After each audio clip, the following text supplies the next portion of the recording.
जय मां शारदे। आयुर्दाय निर्णय के दूसरे भाग में आपका हार्दिक स्वागत है। आज हम स्थिर दशा में मृत्यु काल के बारे में बताएंगे। यहाँ स्थिर दशा के अनुसार 4 खंड में मृत्यु समय को कहने जा रहे हैं।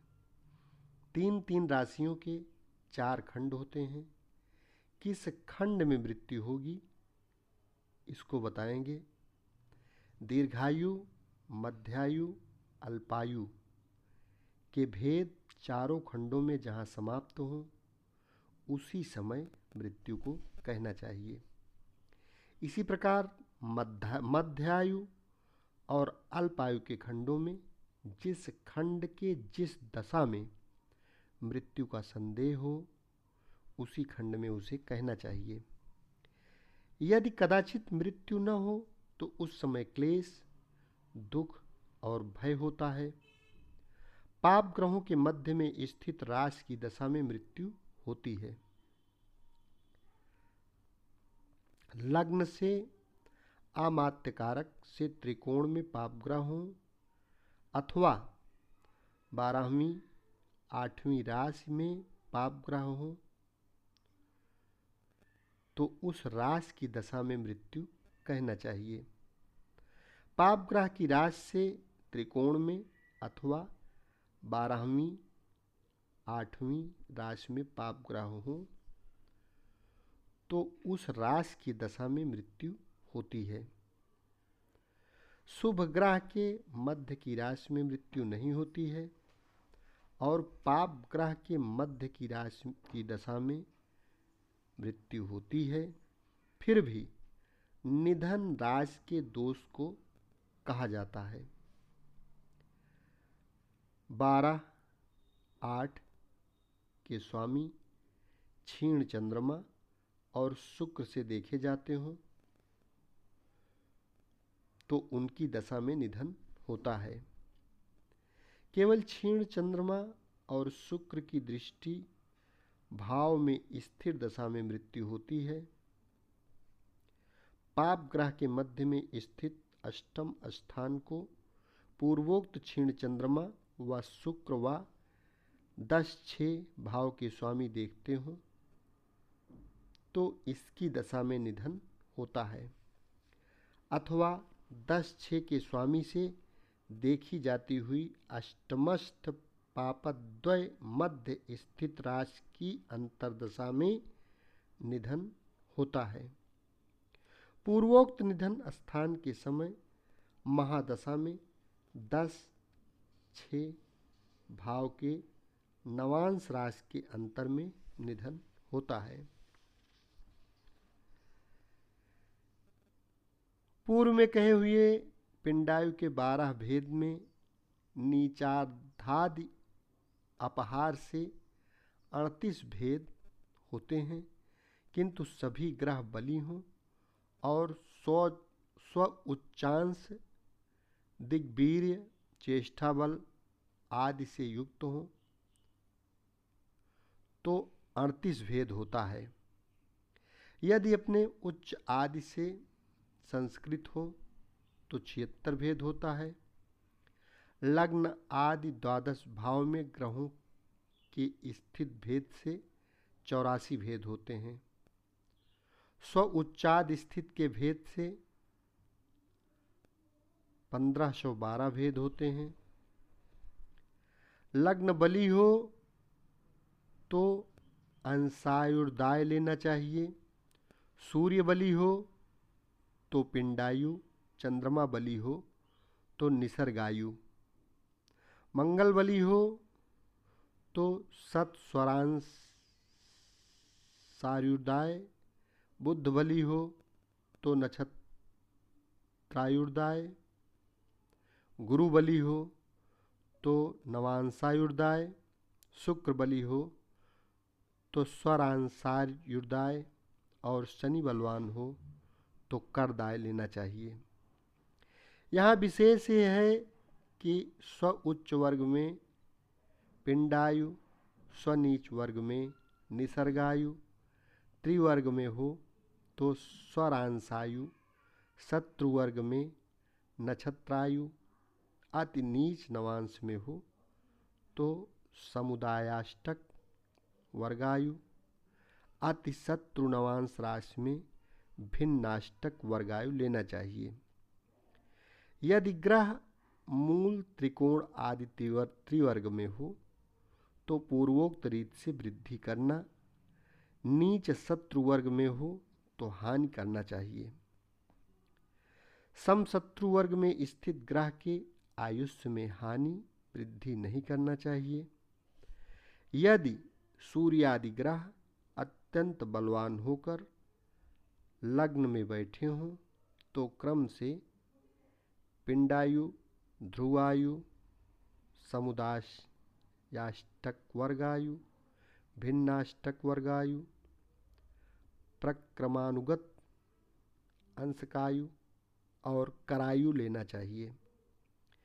यदि सूर्यादि ग्रह अपने उच्च राशि के लग्न में हों तो पिंडायु, मूल त्रिकोण राशि के हों तो स्वरांशायु, स्वराशि के हों तो ध्रुवायु, अधिमित्र के हों तो प्रक्रमायु, मित्र क्षेत्र के हों तो समुदायाष्टक वर्गायु, शत्रु क्षेत्र के हों तो भिन्नाष्टक वर्गायु, अति शत्रु के हों तो समुदायाष्टक वर्गायु, स्वनीच के हों तो अंशायुर्दाय लेना चाहिए और समराशि के हों तो अभाव समझना चाहिए।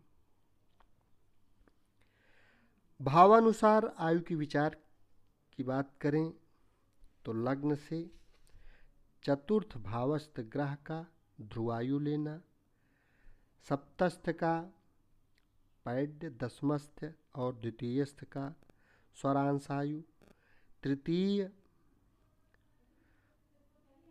पंचम नवमस्थ का पिंडायु,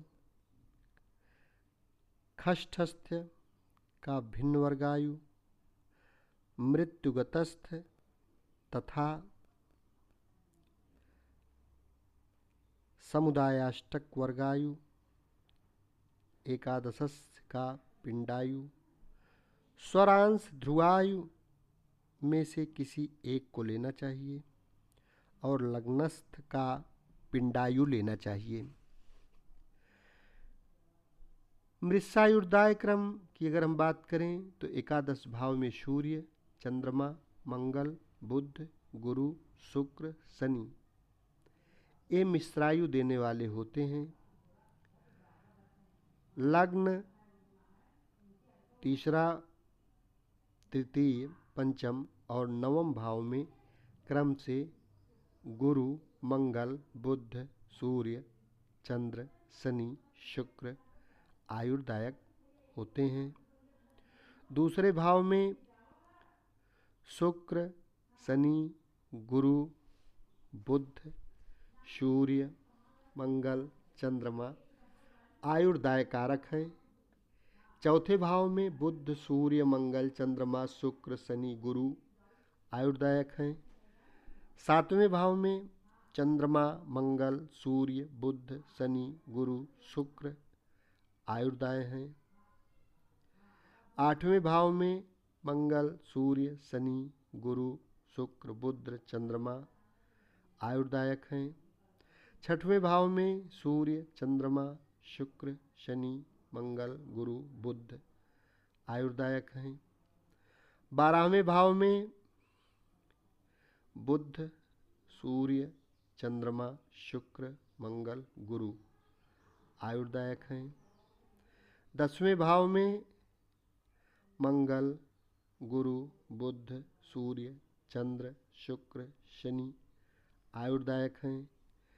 11वें भाव में शुक्र, शनि, मंगल, गुरु, बुध, सूर्य, चंद्र आयुर्दायक होते हैं। आयुर्दाय की संख्या की अगर हम बात करें तो नक्षत्रायु, अंशायु, पिंडायु, भिन्नाष्टक वर्गायु, समुदायाष्टक वर्गायु, स्वरांशायु, स्वरांशायु और नवमांशायु ये आयुर्दाय के प्रकार हैं। इनमें किस आयु के कितने भेद हैं उसको विशेष रूप से कहा जाता है। अमिश्रायु के 38 भेद होते हैं। उसमें भी नवमांश, द्वादशांश और षोडशांश के भेद से 221 भेद होते हैं। रश्मिजायु के 30 भेद होते हैं। एक ही भाव में 2 आयुष्य देने वाले ग्रह हों तो दोनों की आयु के योग का आधा ग्रहण करना चाहिए, और 3 आदि हों तो सभी के आयु के योग को ग्रह संख्या से भाग देकर आयु लेना चाहिए, और वही दशा का मान होता है। पिंडायु के भेद की बात करें तो यदि सूर्य अपनी उच्च राशि में हो, शेष ग्रह बलवान हो या अपने अपने में मूल त्रिकोण में हो, वह सभी ग्रह बलवान हो या अपने अपने उच्च राशि में हो, तो शश योग, हंस योग और दीर्घायु योग। अन्य दीर्घायु योग कारक योगों में सुनफा, अनफा, दुर्धरा योग जो चंद्रमा से होते हैं, और चंद्र बलवान हो तो पिंडायु लेना चाहिए, ऐसा पाराशर का मत है।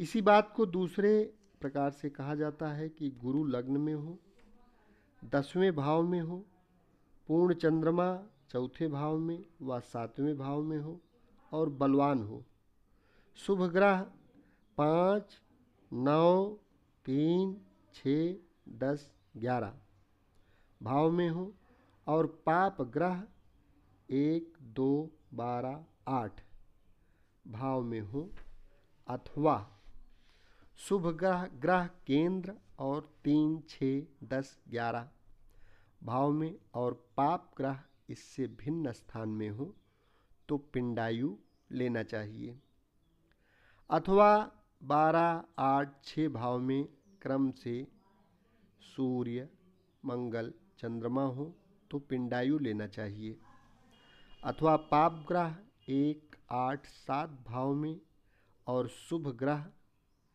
6, 10, 12 भाव में अपने नीच राशि को छोड़कर हों तो पिंडायु लेना चाहिए।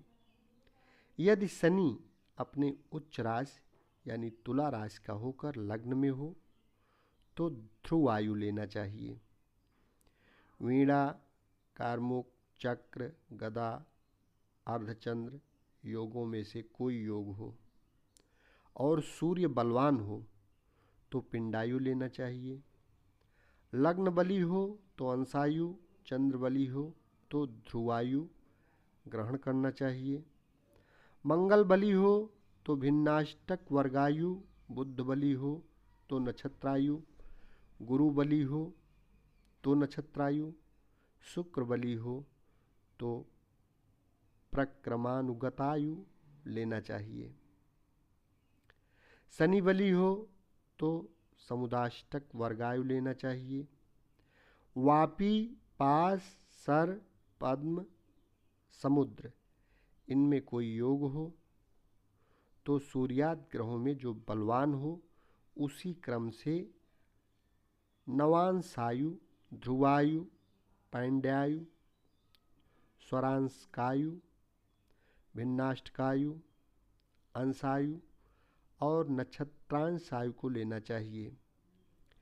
रज्जु योग हो तो पिंडायु, विहंग योग हो तो ध्रुवायु, माला योग हो तो पिंडायु, नल योग हो तो ध्रुवायु और मुसल योग हो तो पिंडायु लेना चाहिए। गंड योग हो तो प्रक्रमायु, शक्ति योग हो तो रश्मिजायु, संकट योग हो तो ध्रुवायु, यूप योग हो तो अंशायु, केदार योग हो तो भिन्नाष्टक वर्गायु, शूल योग हो तो समुदायाष्टक वर्गायु। सूर्यादि के बलि होने से लेना चाहिए। सूर्यादि अत्यंत नीच में हो और नौका योग, छत्र, वज्र, दाम योग हो तो स्वरांशायु लेना चाहिए। कूट, सर, गंड, नाग, गोल, श्रृंगाष्टक और कालकूट योग हो तो क्रम से पिंडादि 7 ही आयु को लेना चाहिए।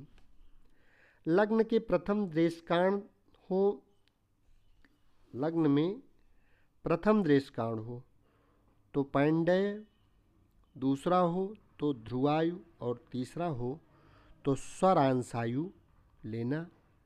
नवांश में ध्रुवादि 9 आयु लेना। द्वादशांश में अंशायु आदि लेना। कलांश उच्चादि 9 स्थानों में भिन्नाष्टक वर्गायु आदि ग्रहण करना चाहिए। रश्मिवश आयु ग्रहण के नियम की अगर हम बात करें तो यदि जन्म समय 30, 34, 37, 33, 31, 32, 31, 36, 35, 27, 26, 21, 24 इनमें से किसी संख्या के तुल्य रश्मि संख्या हो तो पिंडायुर्दाय लेना चाहिए। यदि रश्मि संख्या 25, 39, 29, 33 हो तो ध्रुवायुष लेना चाहिए। यदि रश्मि संख्या 1, 2, 3 में कोई हो तो समुदायाष्टक वर्गायु लेना चाहिए। यदि 4 रश्म हो तो भिन्नाष्टक वर्गायु लेना चाहिए। यदि 5, 6, 7, 8, 9, 10 रश्म में कोई हो तो अंशायु लेना चाहिए। यदि 11 या 12 रश्मि हो तो प्रथम पिंडायु लेना चाहिए। यदि 13 या 14 रश्मि हो तो स्वरांशायु लेना चाहिए। यदि 15 रश्मि हो तो नक्षत्रायु लेना चाहिए। यदि 16, 17, 18, 19 रश्मि हो तो प्रथम पिंडायु लेना चाहिए। यदि 20 रश्मि हो तो प्रक्रमायु लेना चाहिए। यदि 32 रश्मि हो तो अष्टवर्गायु लेना चाहिए। 40, 41, 42 रश्मि हो तो पिंडायु लेना चाहिए। 43, 44, 45 रश्मि हो तो नक्षत्रायु लेना चाहिए। 22, 28, 46, 47, 48, 49 रश्मि हो तो पिंडायु लेना चाहिए। यह रश्म्यायुर्दाय वर्ग के अनुसार कहा गया है। इस आयुर्दाय के भेद को मित्रादि स्थान के बल के तारतम्य में ईष्ट कष्ट के बल योग से रश्मि के निमित्त से बतलाया गया है। इस प्रकार कल्पादि में गर्ग मुनि अपने शिष्यों को कहे थे और वे कली के आदि में पुनः प्रकट होकर अपने शिष्यों को कहने वाले हैं। यहाँ पर जो कुछ नहीं कहा गया है उसे गर्ग कथित होरा शास्त्र में देखना चाहिए। यदि चैनल को अभी तक सब्सक्राइब न किए हों तो कृपया यह चैनल सब्सक्राइब अवश्य कर लें, क्योंकि इस चैनल के माध्यम से आपको संपूर्ण ज्योतिष फ्री में सीखने को मिलता रहेगा। जो अन्य चैनल पर यदि आप ज्योतिषी बनना चाहते हैं तो निश्चित ही यह चैनल सब्सक्राइब करें, क्योंकि इसमें पूरा ग्रामर पोर्शन हम बता रहे हैं। वैसे तो आम लोगों के समझ में ये बातें नहीं आएंगी, लेकिन ज्योतिषी के लिए ये सारी बातें समझना नितांत आवश्यक है। शेष अगले भाग में। धन्यवाद।